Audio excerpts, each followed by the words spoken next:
National Guard troops are patrolling the streets of D.C.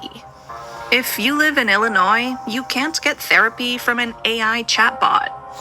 And a nuclear power plant was no match for a swarm of jellyfish.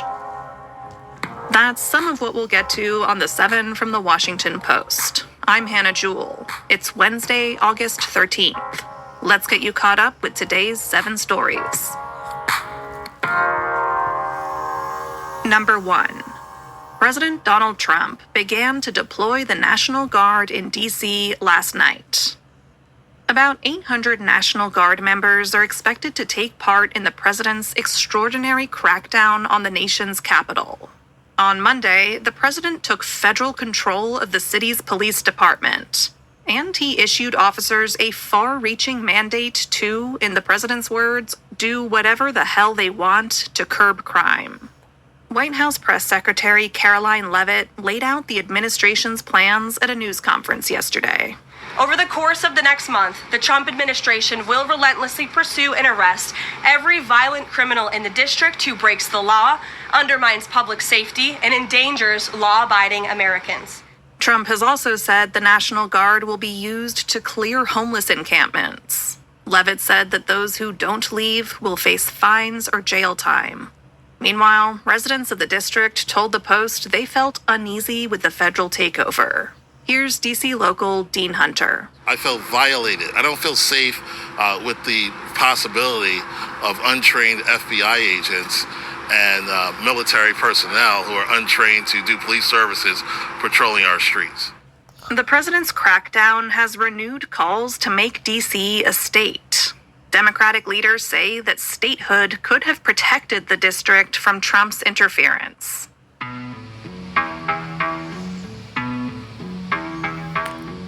The White House announced a more aggressive review of Smithsonian museums. That's number 2. Since returning to office in January, Trump has moved quickly to overhaul the country's most prominent arts and cultural institutions. He has been particularly focused on the Smithsonian. He's called on museum officials to restore what he considers truth and sanity to American history. His campaign stepped up yesterday. The White House announced a review of exhibitions, collections, and operations ahead of America's 250th birthday celebrations next year. The initial review will focus on 8 museums. Critics fear the effort could hide the uglier parts of America's past. Meanwhile, Trump is expected to be at the Kennedy Center in D.C. today to announce this year's picks for the arts institution's honors. Yesterday, the Post revealed 3 names under consideration. They are country music legend George Strait, glam metal icons Kiss, and the English actor Michael Crawford. Number 3.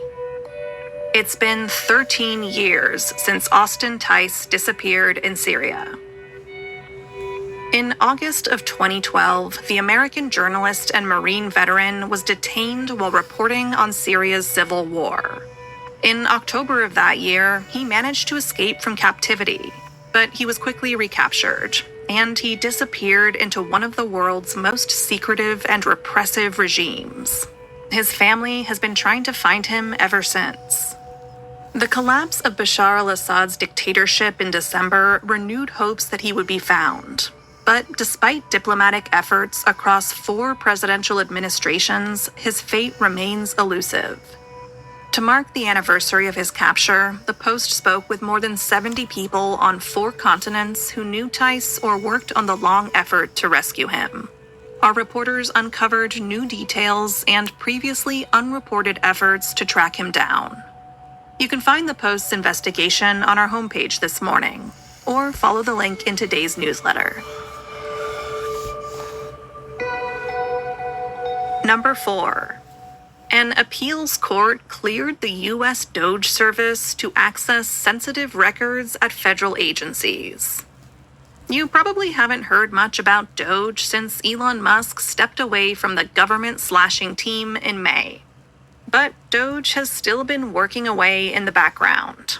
And yesterday, it scored a victory in court. A divided appeals court panel said that DOGE can access sensitive data held by federal agencies.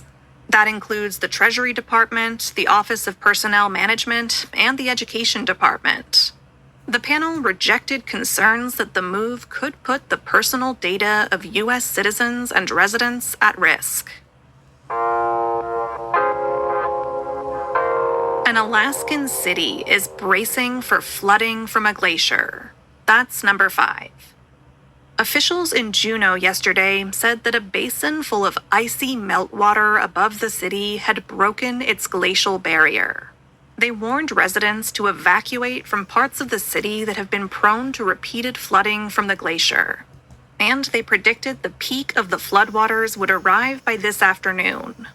These floods began more than a decade ago, and they've become an increasingly destructive yearly phenomenon. In preparation for this year's floods, the city has erected new barriers to try and hold the waters back. But it's feared that today's flooding may surpass the levels reached by previous floods. Number 6. Illinois became the latest state to ban AI therapy. More and more people are turning to chatbots powered by artificial intelligence for emotional support and advice. That has psychiatrists worried. Experts have raised alarms about the potential dangers of therapy with AI chatbots that haven't been reviewed by regulators for safety and effectiveness. Cases have already emerged of chatbots engaging in harmful conversations with vulnerable people.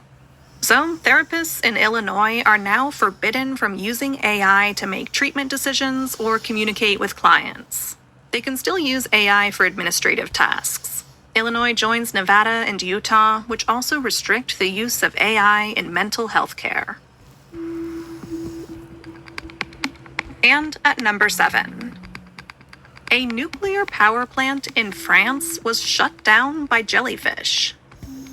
Jellyfish can reproduce rapidly in warm weather, so this summer's European heat wave probably created ideal conditions for them to go forth and multiply. When lots of jellyfish get together, they form a bloom. When it's nice and warm, they tend to float closer to the surface of the water, and they're not the strongest swimmers. That's probably how a massive swarm of them got sucked into the Gravelines nuclear power plant in northern France this week.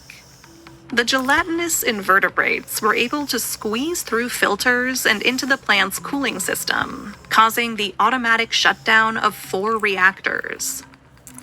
Plant officials said the incident caused no real threat to humans, other than temporarily wiping out 9% of France's nuclear power generation. For the jellyfish, however, it was less than ideal.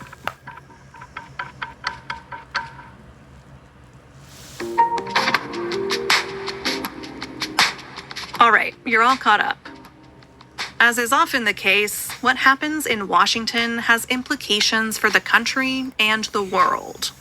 Our reporters have been following the federal takeover of the D.C. police and the president's deployment of the National Guard from every angle.